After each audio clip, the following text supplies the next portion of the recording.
জামাত 1 মাস আগে ছিল 25% ভোট। কয় পার্সেন্ট? জরিপ জরিপ বলে আমি বাড়াই কোনায় বলছি, কয় পার্সেন্ট ভোট ছিল? এই গত এই মাসের 20-21 তারিখে যে জরিপ, জামাত হলো 33% আর বিএনপি হলো 31%। বানাই বলছি, এই কথা বলেন না কেন? জানেন জামাত কত?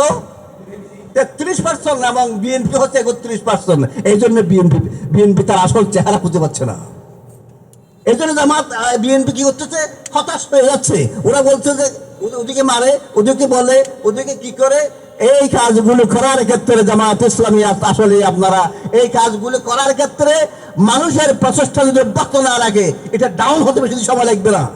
বাংলাদেশের রাজনৈতিক ইতিহাসে জামাত ইসলামীকে খতম করে দেওয়ার জন্য 2 অক্টোবর হয়নি। ওরা চেয়েছিল যে বাংলাদেশ থেকে নিচ্ছিন্ন করে দিয়ে এক আধিপত্য শক্তির এক উত্থান হোক। বিএনপি সহ মিলে এই 28 অক্টোবরের আসল চেহারাগুলো জামাত ইসলামীকে খতম করে দেওয়ার জন্যই আসলে 28 অক্টোবর সংগঠিত হয়েছিল। আপনারা জানেন তখন স্বরাষ্ট্রমন্ত্রী ছিল কে? জানেন? তখন ছিল স্বরাষ্ট্রমন্ত্রী বাবর। তাদেরকে বলা হলো, এখান থেকে ইয়ে করা হলো, কমান্ড দেওয়া হলো যে আপনারা এই ঠিক করেন।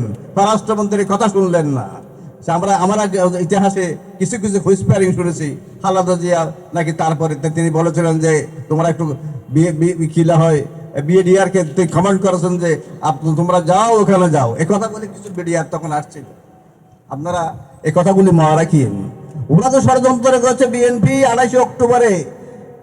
আপনার আসলে ইতিহাসের পাতাগুলো আপনার, আমি চীনের বিপ্লবের কথা জানি। চীন যে বিপ্লব করেছিল, বিপ্লব মানে কি? এক ঘল ঘল রক্ত প্রবাহীদের নাম হচ্ছে বিপ্লব। এমনি বিপ্লব হবে না। এজন্য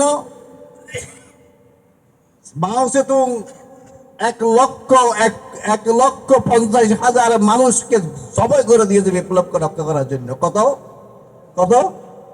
1,50,000 মানুষ। কেউ বলেছে যে আরো বেশি। তো আপনারা কি মনে করতেছেন যে বিপ্লবের জন্য কিছু মানুষ? আমি তো স্মরণ করি এই সময় 28 অক্টোবরে, আমি যে স্মরণ করি আপনার দুনিয়ার ইতিহাসের মধ্যে যে শ্রমিকেরাই আন্দোলনের আসল চেহারা বালতি বদলে দিতে পারে, 28 অক্টোবর তার প্রমাণ। প্রথম শহীদ হয়েছিলেন যে শ্রমিক কল্যাণ ফেডারেশনের কর্মী ছিলেন, শ্রমিক কল্যাণ ফেডারেশনের কর্মী ছিলেন। তো বললেন যে আমি এই জন্য তাদেরকে খুবই শ্রদ্ধা করি।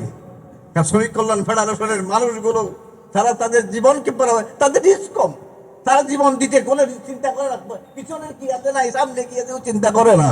এই জন্য শ্রমিক কল্যাণকে আল্লাহ সুবহানাহু ওয়া তাআলা আরো বড় করে দিয়েছেন। আমিন। দ্বিতীয় যে কথাটা বলতে চাই, কজন শহীদ হয়েছিল বক্তৃতা তো করতে পারবেন। কয়জন শহীদ হয়েছিল? 11 জন ব্যক্তি শহীদ হয়েছিলেন সেই দিন। কয়জন? 11 জন। কিছু সামনে, কিছু পিছনে, আর কিছু দূরে গিয়ে, সব মিলিয়ে কজন? 11 জন। এই 11 জন ব্যক্তির যে আপনার ইয়ে হয়েছিল, আপনারা মনে করেছেন যে 11 জনকে মেরে ফেললে, একটা বিশৃঙ্খলা সৃষ্টি করলে সবকিছু জামাত ইসলামী সরে যাবে। আসলে আপনার সেই দিনের 28 অক্টোবরের রক্তের লাল লাল রক্ত পিছপাড়া লাল উপর যখন রক্ত পড়েছিল, তখন 26-এর এই যে 5ই আগস্টের বিপ্লব, তখনই বাংলা বেঁধেছিল। ওরা স্বপ্ন করেছিল 2041 সাল পর্যন্ত কি বলে আওয়ামী লীগ ক্ষমতায় থাকবে। কি ঠিক কিনা বলেন? ঠিক কিনা বলেন? 41-এর সেই দিনের 28 অক্টোবরের রক্ত 41-এর স্বপ্নকে ধূলিসাৎ করে দিয়েছিল। বলেন। এজন্য আমি বলতে চাই, জীবনের প্রত্যেকটা অবস্থায় বিপ্লবকে বুঝতে হবে। আমাদের আমির জামাত বলেছেন কি জানেন?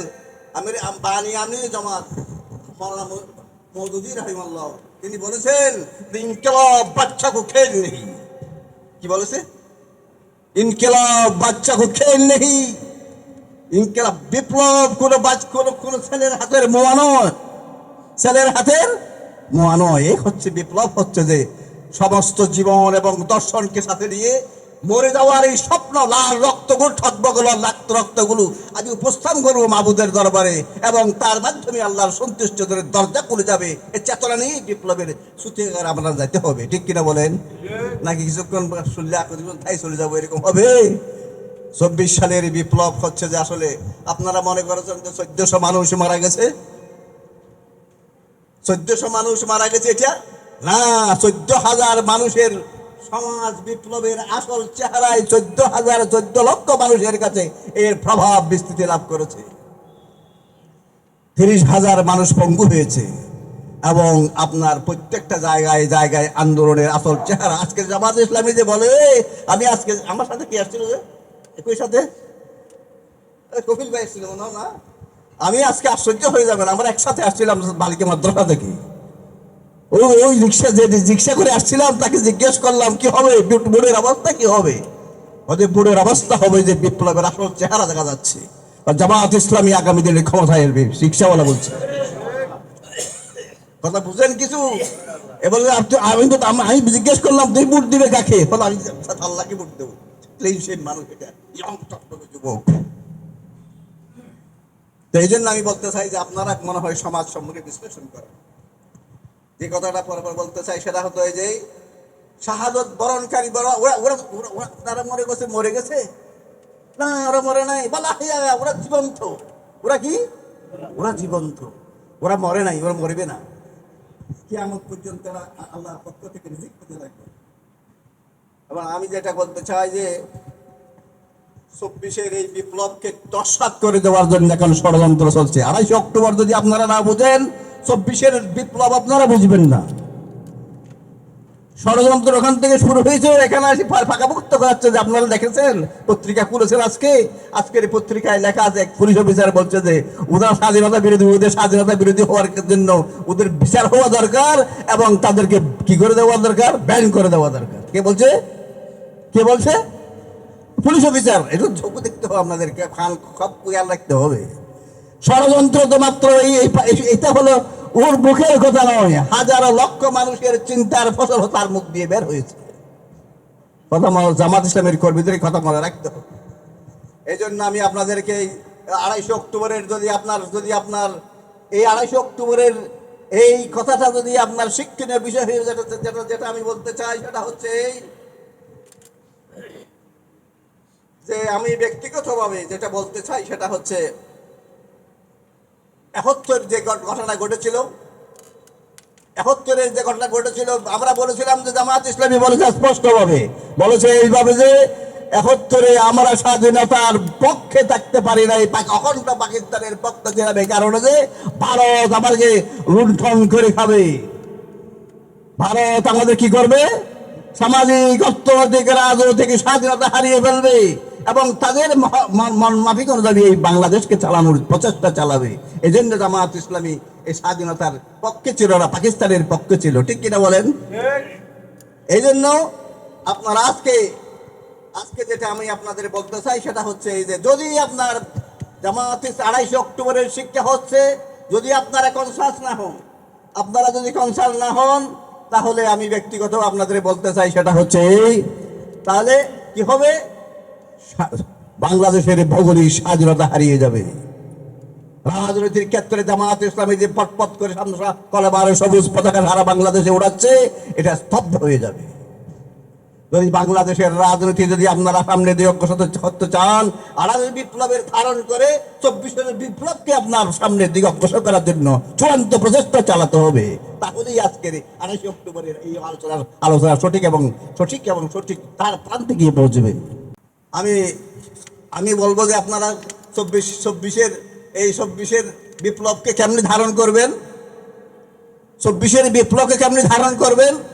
24-এর বিপ্লবকে ধারণ করার জন্য জামাত ইসলামের এক অপূর্ব সুযোগ এসেছে। যে সুযোগ আল্লাহ আমি জানি না আমি কতদিন বেঁচে থাকি, আমার মনে হয় এটা হলো চূড়ান্ত সুযোগ আল্লাহ সুবহানাহু ওয়া তাআলার পক্ষ থেকে দেওয়া হয়েছে। এই চূড়ান্ত সুযোগের যদি সদ্ব্যবহার করতে না পারেন, 28 অক্টোবরের জন্য আপনাদের ছত্রভঙ্গ করে দিয়েছিল।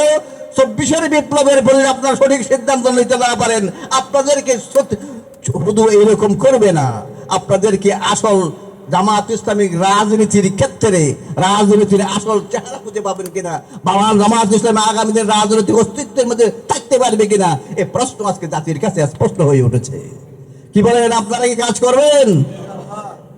এই 24-এর বিপ্লবের প্রথম এবং সর্বশেষ কাজ করছে এই যে আমি আমার জীবনটাকে আমি প্রত্যেকদিন 15 জন মানুষের সাথে কথা বলি। কয়জন ভাইজান?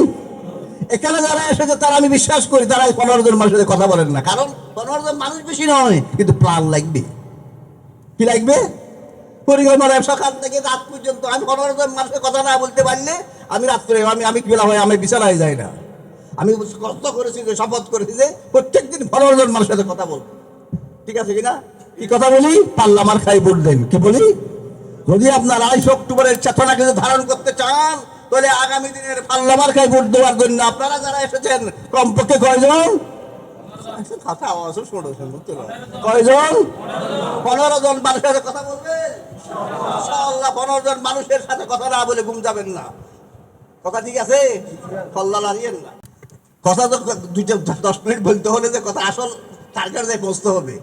এজন্য আমি আমার ব্যক্তিগতভাবে যে কথাটা আপনাদের বলতে চাই সেটা হচ্ছে এই যে আগামীর স্বপ্ন বাস্তবায়নের ক্ষেত্রে জামায়াত ইসলামী যদি তারা টার্গেটে পৌঁছাতে হয়, জামায়াত ইসলামের রাজনৈতিক শক্তি হিসাবে প্যারালাল, আপনারা কিছু বুঝেন, আমি বলাই দিই, দেখেন না আমার পত্রিকা, জামাত 1 মাস আগে ছিল 25% ভোট। কয় পার্সেন্ট? জরিপ বলে আমি বাড়াই গুনাই বলছি, কয় পার্সেন্ট ভোট ছিল? এই মাসের 20-21 তারিখে যে জরিপ, জামাত হল 33% আর বিএনপি হলো 31%। বানাই বলছি, এই কথা বলেন না কেন? জানেন জামাত কত? 33% এবং বিএনপি হচ্ছে 31%। এই জন্য বিএনপি তার আসল চেহারা খুঁজে পাচ্ছে না। এই জন্য জামাত বিএনপি কি করতেছে? হতাশ হয়ে যাচ্ছে। ওরা বলছে যে ওদিকে মারে, ওদিকে বলে, ওদিকে কি করে। এই কাজগুলো করার ক্ষেত্রে জামাত ইসলামী আসলে আপনারা এই কাজগুলো করার ক্ষেত্রে মানুষের প্রচেষ্টা যদি অব্যাহত না রাখে, এটা ডাউন হতে বেশি সময় লাগবে না। যদি আপনাদের প্রচেষ্টা অব্যাহত না থাকে, যদি এই জরিপের উপর সন্তুষ্ট হয়ে থাকেন, যদি কাজ না করেন, তাহলে কি হবে না? যে জরিপ যদি আপনার যদি এটাকে সন্তুষ্ট থাকেন, কাজ না করলে কাজ হবে না। এই জন্য কাজ করবেন ইনশাআল্লাহ। আল্লাহ, তুমি 28 অক্টোবরের যে শহীদরা শহীদ হয়েছিল, শহীদদের রক্তের উপরে তুমি 26 সালের যে নির্বাচন হবে, এই নির্বাচনের জয় এবং পরাজয়ের আসল গ্লানি জামাত ইসলামীর কাছে নয়, গোটা জাতির জয়, জামাত ইসলামীর বিজয়। গোটা জাতির জয়, ইসলামী আদর্শের বিজয়। গোটা জাতির জয় হবে যে কিরকম? বাংলাদেশের পার্লামেন্টে ইসলামী শাসনের বিজয়। আল্লাহ পাক আমাদের কবুল করুন। ওয়া করুন, আলহামদুলিল্লাহ।